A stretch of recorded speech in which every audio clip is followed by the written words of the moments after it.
Assalamualaikum warahmatullahi wabarakatuh. Shalom, salam kebajikan, Om Swastiastu, Namo Buddhaya, salam kesejahteraan bagi kita semua. Perkenalkan, nama saya Dinitya Lasasmi, SIP MSIMA. Saya adalah salah satu dosen pada jurusan Hubungan Internasional, Fakultas Ilmu Sosial dan Politik di Universitas Islam Negara. Saudara-saudara sekalian, pada kesempatan kali ini saya ingin mengajak kita semua untuk berdiskusi mengenai mata kuliah yang sedang saya ampuh, yaitu Politik Pemerintahan Amerika Utara. Nah, pada mata kuliah ini metode yang digunakan adalah DIA atau Delivery, Interaction, and Assessment. Artinya, dalam mata kuliah ini saya akan menyampaikan bahan-bahan yang akan dipelajari. Selanjutnya akan ada interaksi di kelas dengan cara presentasi oleh mahasiswa dan diskusi bersama, lalu baru terakhir ditutup dengan assessment. Nah, mata kuliah ini akan dilaksanakan secara offline, 16 kali pertemuan dengan jumlah SKS-nya adalah 3. Apa sih yang dipelajari dalam mata kuliah ini? Politik pemerintahan Amerika Utara yang akan kita bahas ini merupakan dasar atau basic ya dari politik dan pemerintahan, sehingga yang dipelajari itu dinamika hubungan yang terus berkembang antara 3 negara yang ada di Amerika Utara, yaitu Amerika Serikat, Meksiko, dan Kanada.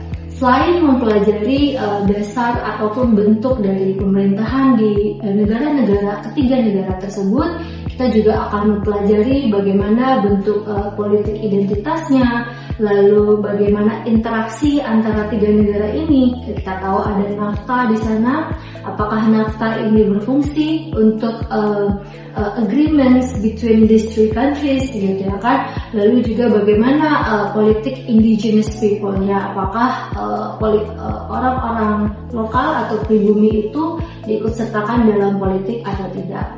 Nah, selanjutnya apa sih yang kita harapkan dari mahasiswa setelah mempelajari atau mengikuti perkuliahan ini? Yang pertama, setelah mengikuti perkuliahan ini, mahasiswa diharapkan mengerti bagaimana bentuk pemerintahan di Amerika Utara. Apa perbedaan politik di Amerika Serikat, bentuk federal di Amerika Serikat, dan bagaimana perbedaannya dengan bentuk pemerintahan federal di Meksiko, dan bagaimana bentuk politik pemerintahan di Kanada, dan apa juga kesamaan di antara ketiganya, seperti itu. Lalu juga diharapkan at the end of this course, mahasiswa itu bisa menganalisis bagaimana dinamika hubungan, nggak hanya politik tapi juga ekonomi di antara ketiga negara ini, seperti itu.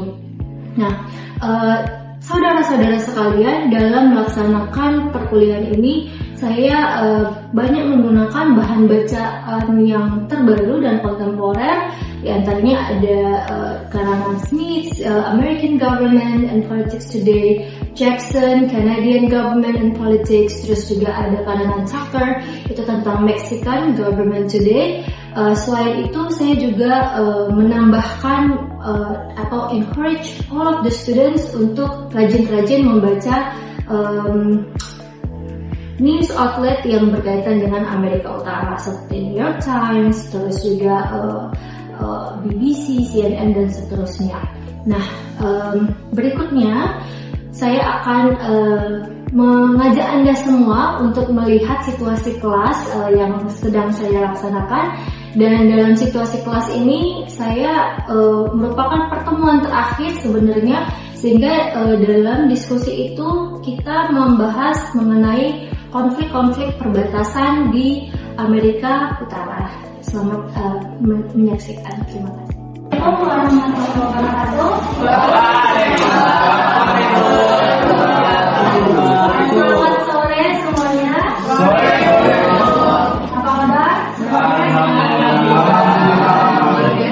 Alhamdulillah, kita akhirnya sampai di pertemuan terakhir dalam mata kuliah politik dan pemerintahan Amerika Utara. Ya, ini perkuliahan ini itu dirancang sebenarnya adalah one-on-one. One-on-one itu artinya dasar foundation. Jadi memang ini sebenarnya adalah bagaimana politik Amerika, ya kan, maksudnya negara-negara di Negara Utara, bagaimana bentuk pemerintahannya, ya kan. Namun walaupun demikian, ibu tetap pengen kita juga situation, ya kan. Trennya itu apa? Especially after NAFTA, ya kan. Apakah negara-negara di Amerika Utara, di kawasan Amerika Utara ini masih percaya dengan bentukan kerjasama yang multipolar, yang regional atau bergeser? Kalau bergeser itu seperti apa? Kalau misalnya di HI itu kan ada 3 perspektif besar, ya kan? Apa aja? Realisme, pluralisme, ya kan? Nah, di realisme, HI sebenarnya paling banyak tuh pakai realisme sebenarnya. Nah, dalam perspektif realisme itu yang bekerja sama itu state versus state, ya nggak? Tapi neorealism, especially after 9/11, you know what?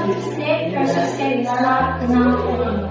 Maybe we need to find a new way, right? Because how could we put so much power, so much trust in one body of institution? Artinya kalau kita state versus state, berarti berapa juta orang Amerika? Let's assume it's 360 orang, 360 juta. 360 million people, all of their power are depends on very small body of institution. Dan itu adalah speakernya yang mungkin anggotanya cuma 100-an, ya kan? It's something to reconfigure. Berarti ya harusnya nggak stay konsisten lagi. Harusnya mungkin sudah state versus network, or network versus network, ya.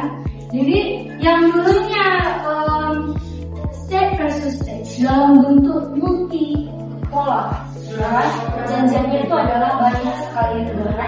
Sekarang sudah berpindah ke agen yang lebih kecil. Bisa jadi itu adalah divisi atau bidang tertentu, CIA-nya aja, misalnya, atau agrikulturnya aja. Jadi di Amerika itu kan ada misalnya bagian agrikulturnya kerjasama sama bagian agrikultur di Indonesia, ya. Atau misalnya pendidikan di Kanada juga sama, di Kanada juga sudah mulai berpindah, nggak cuma state-nya yang pegang kendali semua corporation, but then moving forward to lower type of institution, ya kan? Mereka percaya semakin banyak corporation, maybe then all of the threats could be reduced, ya kan? Jadi neorealism believe that something needs to be continued. Itu tadi pembahasan ya tentang bagaimana, ya kan, sistem konfigurasi yang maksudnya bagaimana sekarang negara-negara itu sudah mulai shifting, ya, sudah mulai berpindah, ya kan? Dari yang awalnya state dengan state sekarang lebih turun atau makin ya. Itu juga yang terjadi di Amerika Utara. Ada yang mau bertanya? Jadi seperti yang kita tahu kan Amerika kan membantu Israel untuk melawan Iran. Di sini Amerika itu membantu Israel ini berdampak pada ekonomi Amerika sendiri, karena kan Amerika sendiri sekarang udah lagi dalam apakah Amerika Serikat menyerang Iran itu akan berdampak? Ya, let me tell you, United States in a brink of crisis of economy. Ya, jadi kalau kita mahasiswa internasional PhD itu ada jobs.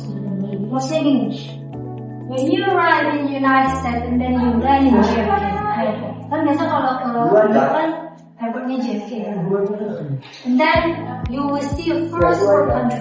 Ya, kamu akan melihat negara dunia pertama karena shine shimmering off all of the building in Manhattan. It's very impressive, ya kan? But then move beyond about like 1 hour, and then you realize it's a developing address makeup as a first. Nah, apa maksudnya? Maksudnya adalah bahwa sebenarnya Amerika Serikat itu di tengah-tengahnya itu yang sebenarnya ada beda juga. Hampir ekonominya sekarang lagi kacau banget, ya. Jadi orang yang memang bedanya gini, mereka kalau miskin misalnya at least mereka tunjangan, ya, bisa hidup lah, tapi untuk standar hidup mereka itu kan jauh banget, ya. Dan grafiknya itu turun, ya. Grafiknya turun, artinya kalau ini terus-terusan terjadi, maka lambat laun nanti yang perturutan itu kan dia nanti dia jadi third countries, ya. Nggak developing lagi, tapi developing lagi. Pertanyaan lagi? Terima kasih. Yang bisa dikatakan yang harus berbalik itu. Di situ kan udah tradisional dan hip hop. Nah, dengan perbedaan yang sebanyak itu, Bu, seberapa efektif yang hip hop ini dibandingkan dengan tradisional? Mungkin dalam menangani masalah itu kan? Nah, ini gampang kritis nih, ya kan? Seberapa efektif, ya kan? Artinya sebenarnya ini ada kelemahannya juga nggak? Decentralizing, ya. Sama dengan pertanyaan tadi juga ada. Bu, kalau misalnya kan tadi multilateral, habis itu kan jadi bilateral, biar efektif. Emang kalau bilateral ini pasti efektif, Bu, kan? Terus kalau misalnya bilateral, misalnya tadi Rizky sama Dede bikin kerjasama, terus rupanya mereka di tengah-tengah. Siapa dong mediatornya? Siapa penengahnya? Ya. Secara logika, kira-kira siapa penengahnya? Kalau misalnya dua negara itu clash, PBB kan dia nggak multilateral, dia tidak jadi sama dia. Misalnya satu Malaysia, satu Indonesia. Jadi ini Malaysia, ya kan? Rizky Indonesia bikin perjanjian perdagangan. Janji dalam 2025 kita sama-sama bikin dana 1 triliun. Artinya Rizky beli barangnya beli 1 triliun, kembaliannya juga Rizky beli barang, Dede beli barang Rizky 1 triliun. Ini 2025 dan 2025 Malaysia karena uangnya lumayan lebih banyak dibanding kita, dia udah merampungkan semua janjinya. Dia udah beli impor macam-macam barang dari Indonesia sebesar 1 triliun, ya kan? Dia beli baju misalnya dari Tanah Abang, ya kan? Orang Malaysia tuh belanja dari Tanah Abang, ya kan? Dia beli apa lagi macam-macam produk di Indonesia, ya kan? Dia impor ke apa? Makanan dan segala macam yang ibu nggak tahu, ya kan? Dia impor ke Malaysia. Nah, Indonesia tadi di rupanya masih 500 miliar. Pertengahan rupanya kita ada masalah efisiensi duit ada. Terus banyak alasan si Indonesia nih. Awalnya kita bilang sisanya kita mau beli minyak sawit dari Malaysia, tapi pertama kita bilang, aduh ternyata kita banyak minyak sawit di Indonesia lagi berkumpul, jadi pos dulu lah ya. Nah itu gimana? Kan tentu Malaysia marah ya. Nah, perjanjian tadi 1 triliun. Gimana tuh kapan ya, tapi gimana nih, sawit kita juga banyak. Indonesia ini kan kadang banyak alasannya juga kan. Kalau kayak gitu gimana caranya? Apa yang bisa dilakukan ini? Selaku negara Malaysia.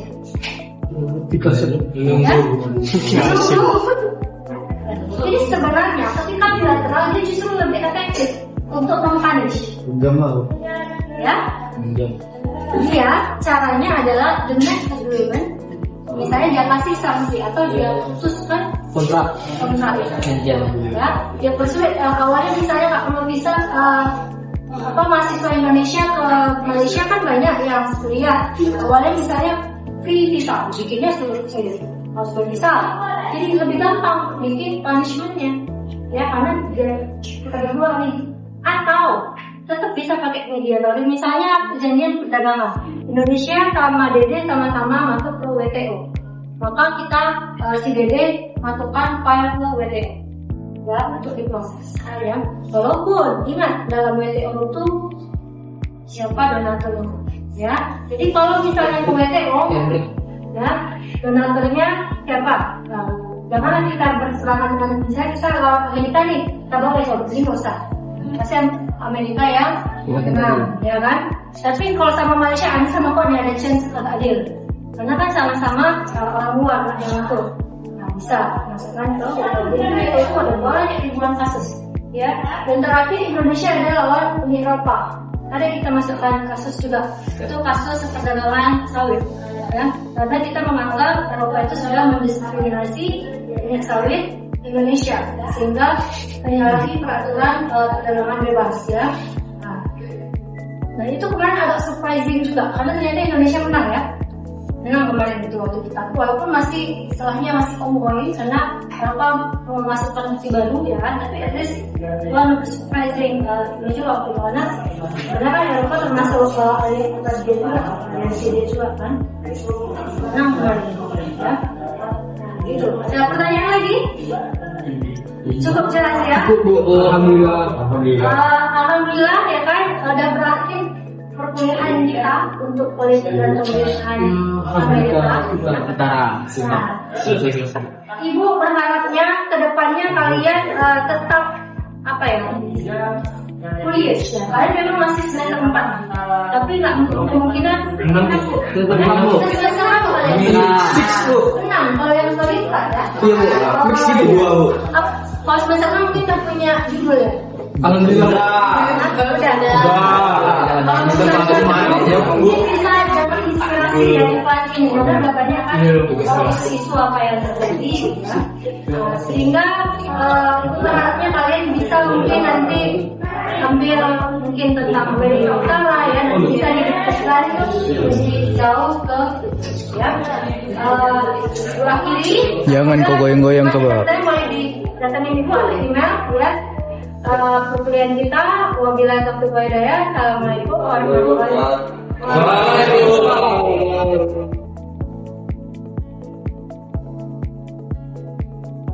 Assalamualaikum warahmatullahi wabarakatuh. Waalaikumsalam warahmatullahi wabarakatuh. Selamat sore semuanya. Sore. Alhamdulillah akhirnya kita sampai di perkuliahan terakhir mata kuliah politik dan pemerintahan Amerika Serikat. Nah sebelum nanti masuk ke topik yang terakhir itu mengenai bagaimana hubungan di Amerika Utara pasca Natal, kita akan mendengarkan presentasi teman kalian dulu tadi, ya, itu mengenai konflik perbatasan Amerika Utara. Ya, silakan kalian pay attention. Terus apabila ada pertanyaan boleh ditanya. Oke? Sekali lagi bisa. Assalamualaikum warahmatullahi wabarakatuh. Terima kasih kepada memberikan saya kesempatan pada hari ini, dan kepada teman-teman semua terima kasih telah menyempatkan waktunya untuk bisa hadir dalam kelas kita pada sore hari ini. Baiklah, tentu saja saya membahas konflik perbatasan Amerika Utara yang menggunakan dari Texas yang kemudian kalau saya mungkin mengambil. Baiklah, saya akan langsung saja pada yang pertama, yaitu the emerging its expansionist mandate yang berbeda dalam Universitas ini dan supremasi atas ideologi. Universitas ini adalah ideologi yang dibawa bangsa Amerika Serikat, khususnya warga Protestan kulit putih, ditakdirkan untuk menguasai seluruh benua Amerika Utara.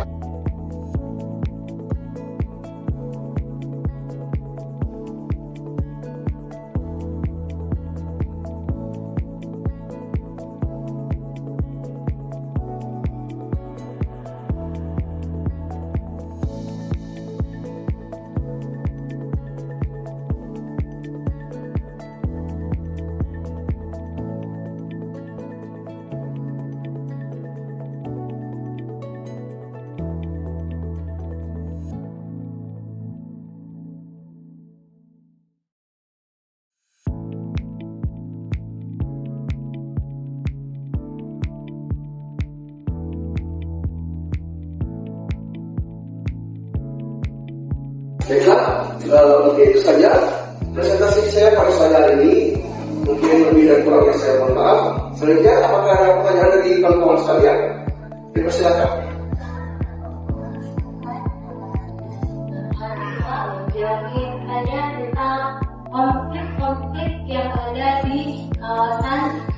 Amerika Utara.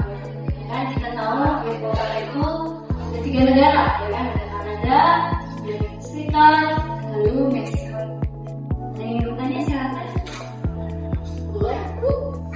Dari kesempatan yang kita lakukan tadi, sebelum terima kasih atas presentasinya. Tadi saya mendengarkan cukup jelas dan juga di bagian beberapa saya agak mempertanyakan. Menurut pendapat lagi, teori apa yang digunakan untuk menyimpulkan bahwasannya ada konflik pertahanan antara 3 negara di dunia Amerika Utara? Tadi saya ingin menjelaskan bahwasannya konflik pertahanan itu sebenarnya tidak benar-benar ada. Jadi kan kita mengetahui bahwasannya konflik pertahanan itu lebih identik kepada keamanan. Namun di sini tapi menjelaskan bahwa itu ada historical tentang diskriminasi, juga ada ideologi dan juga pembedaan bagaimana mereka itu menentang ras lain, lebih ke sana, lebih historical dan segala macamnya. Jadi tidak ada highlight tentang keamanan. Nah, kalau menurut Zaki, dari apa yang saya katakan itu, teori apa yang sebenarnya dialami oleh 3 negara tersebut? Kita ada pertanyaan dari Zahara, ya. Teori apa yang bisa digunakan untuk menjelaskan konflik-konflik yang ada di Amerika Utara? Kan? Kita melihat yang sama ya, pada menjawab pertanyaan dari Zahra.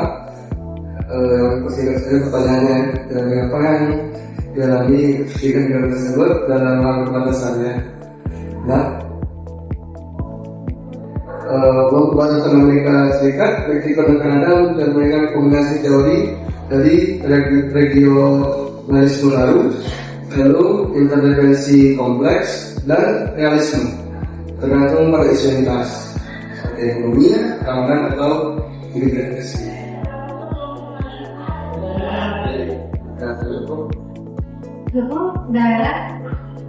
Jadi memang ketika kita mau memahami tentang kenapa orang perang, nggak bisa pakai isu liberal, nggak bisa pakai isu struktural, pasti harus neoliberalisme, bahwa memang tiap negara ini berusaha untuk mempertahankan kelangsungan hidupnya, sehingga mau nggak mau pasti saling menyerang, taking each other, right? Because everyone wants to survive, or everyone wants to become the leaders. That's why everyone is taking each other, because all of us is trying to survive. Ya?